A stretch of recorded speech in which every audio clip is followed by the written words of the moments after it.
గాయపడిన సింహం నుంచి వచ్చే శ్వాస గర్జన కన్నా భయంకరంగా ఉంటుంది.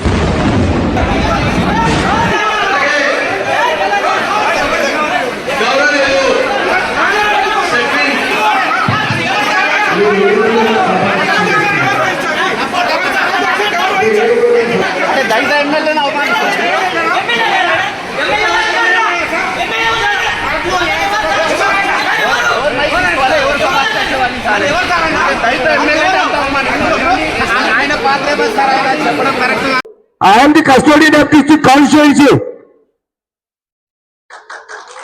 Are you not? Yes, I am custodian of this constituency. Maybe you are MP, even though I am custodian. సరే నువ్వు కూర్చో, చాలు నీ కూర్చో, కూర్చో చాలు నీ బద్దలు నీ దాంట్లో. అరే కూర్చోవా, కూర్చో. నిందేవాడేమన్నాడు? నేను ఇక్కడ సార్ అడుగుతున్నా, ఎంపీ గారిని అడుగుతున్నా, నీకేమవుతున్నాడు? అరే కూర్చో, గమనుడు నిన్ను ఇక్కడ అడుగుతున్నా.